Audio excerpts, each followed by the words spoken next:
திருச்செந்தூர் முருகன் கோயிலில் புத்தாண்டை முன்னிட்டு ஏராளமான பக்தர்கள் சுவாமி தரிசனம் செய்ய குவிந்திருக்கின்றனர். இது குறித்த முழு விவரங்களை வழங்க செய்தியாளர் சிவகுமார் நம்மோட இணைப்பில் காத்திருக்கிறார். சிவகுமார், வணக்கம். விவரங்கள். ஆறுமுகனின் இரண்டாவது பெரிய படை வீடான திருச்செந்தூர் அப்படிங்கிறது எப்பவுமே கொஞ்சம் விசேஷமா உள்ள கோவில்.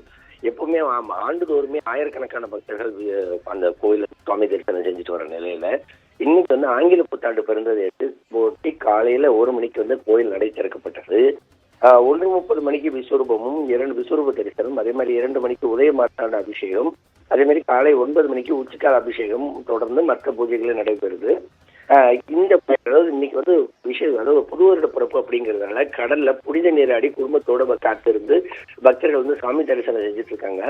அதே மாதிரி 100 ரூபாய் கட்டண தரிசனம், அதே மாதிரி பொது தரிசன வரிசைகள்ல 5 மணி நேரத்துக்கு மேலாக தற்போது வரை பக்தர்கள் காத்திருக்கிற நிலை இருந்துட்டு இருக்குது.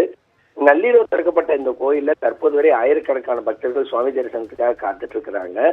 மேலும் இப்பதான் இப்போ 9 மணிக்கு உச்சிகால பூஜை தொடர்ந்து மற்ற அபிஷேகங்கள் நடைபெற்று சாயங்காலம் இரவு வரை நடைபெறக்கூடிய சூழ்நிலையில மேலும் ஆயிரக்கணக்கான பக்தர்கள் வருவாங்கன்னு சொல்லி கருதப்படுது.